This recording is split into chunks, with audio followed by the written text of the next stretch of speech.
अजित पवार मुख्यमंत्री व्हावेत, बारामतीकरांप्रमाणेच सुनेत्रा पवारांची ही इच्छा. तुकोबांच्या पालखी सोहळ्यात पांडुरंगाला साकडं.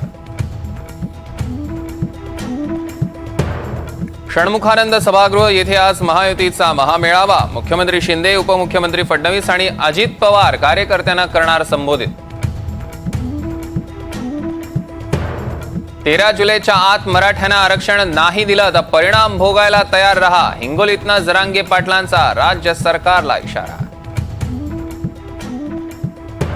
ओबीसी समाज रस्त्यात कुठेही कायदा आणि सुव्यवस्था बिघडवणार नाही. लक्ष्मण हाकेंनी स्वीकारली जबाबदारी. अर्थसंकल्पीय अधिवेशन प्रस्तावाला राष्ट्रपतींची मंजुरी. 23 जुलैला अर्थसंकल्प होणार सादर.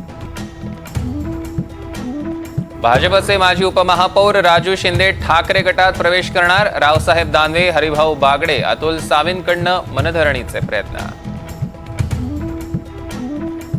शिवसेना राष्ट्रवादी पक्ष चिन्ह बहाल प्रकरणी सुप्रीम कोर्टात सुनावणीची शक्यता.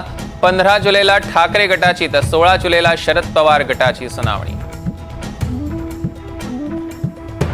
शिवसेना आमदार अपात्रता प्रकरणी 19 जुलैला सुप्रीम कोर्टात सुनावणीची शक्यता. विधानसभा अध्यक्षांनी शिंदे गटाच्या 39 आमदारांवर कारवाई न केल्यानं ठाकरे गटाची याचिका. जोगेश्वरी भूखंड प्रकरणी रवींद्र वायकरांना मुंबई पोलिसांकडनं क्लीन चिट. महानगरपालिकेकडनं चुकीच्या माहितीच्या आधारे गुन्हा दाखल. पोलिसांची माहिती. हाथरस दुर्घटनेतील एक मोठी अपडेट समोर. मुख्य आरोपी देवप्रकाश मधुकर याला 14 दिवसांची न्यायालयीन कोठडी.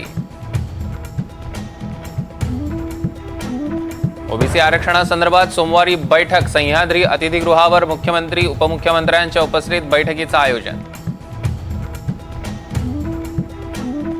माऊलींच्या पादुकांचं साताऱ्याच्या नीरा नदीत स्नान. हजारो वारकऱ्यांची उपस्थिती. माऊलींच्या पालखीचा आज लोणंदमध्ये मुक्काम.